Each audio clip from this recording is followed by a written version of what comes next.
ఒక్కో హీరో కెరీర్‌లో ఒక్కో సినిమా ఉంటుంది. అది కెరీర్‌ను మలుపు తిప్పే సినిమా అవుతుంది. ఆంధ్రుల అందాల నటుడిగా, ఇద్దరు హీరోయిన్‌ల ముద్దుల ప్రియుడిగా చరిత్ర సృష్టించిన నటభూషణ శోభన్ బాబు నట జీవితంలో అటువంటి స్పెషల్ మూవీ 'సోగ్గాడు'.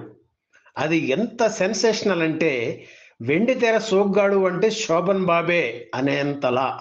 1975 డిసెంబర్ 19న విడుదలైన 'సోగ్గాడు' చిత్రంలో పాటలు బాక్స్ ఆఫీసును ఊపేసిన వసూళ్లకి ఇవాల్టికీ చరిత్రే.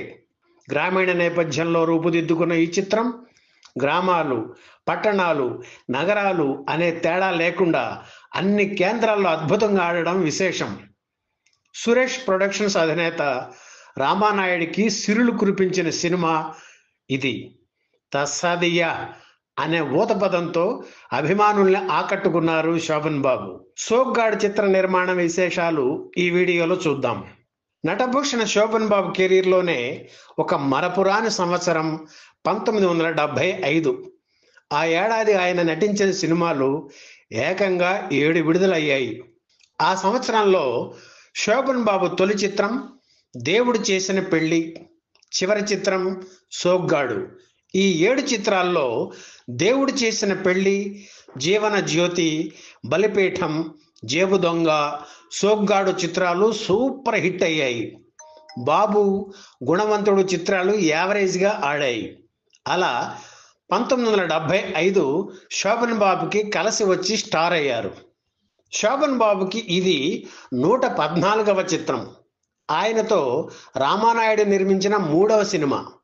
'ద్రోహి' సినిమాతో దర్శకుడిగా పరిచయమైన కె. బాపయ్యకి లభించిన మరో మంచి అవకాశం 'సోగ్గాడు'. నువ్వు పరిశ్రమ నుంచి వెళ్ళిపోవాల్సిన పరిస్థితి కల్పించిన దర్శకుడికి మరో ఛాన్స్ ఇస్తావా? వద్దు అని శ్రేయోభిలాషులు వారించిన రామానాయుడు తన నిర్ణయం మార్చుకోలేదు. బాపయ్య కూడా ఈ అవకాశాన్ని సద్వినియోగం చేసుకున్నారు.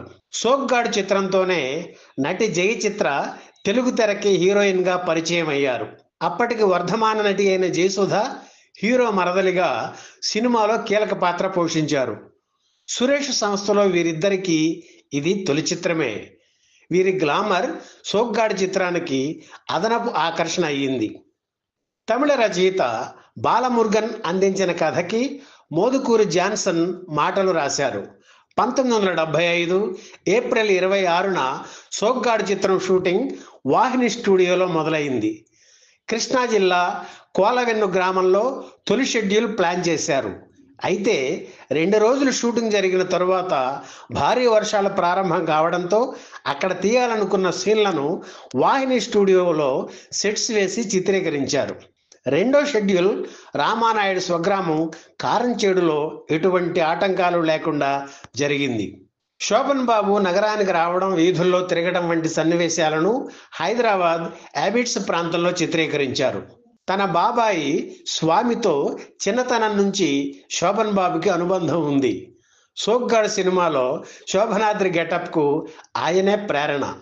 తన బాబాయ్ బాడీ లాంగ్వేజ్ని ఫాలో అవుతూ కోరమేసం, పంచకట్టు, మాట తీరుని అనుకరించారు శోభన్ బాబు.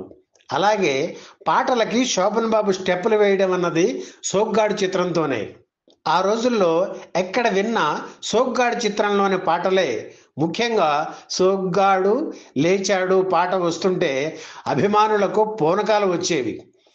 'ఏడు కొండలవాడ వెంకటేశ', 'అవ్వా బువ్వా కావాలంటే', 'చలివేస్తోంది చంపేస్తుంది' వంటి పాటలు కుర్రకారుకి కిర్రెక్కించాయి. ఆత్రేయ సాహిత్యం, మహాదేవన సంగీతం సంగీత ప్రియులను అలరించాయి.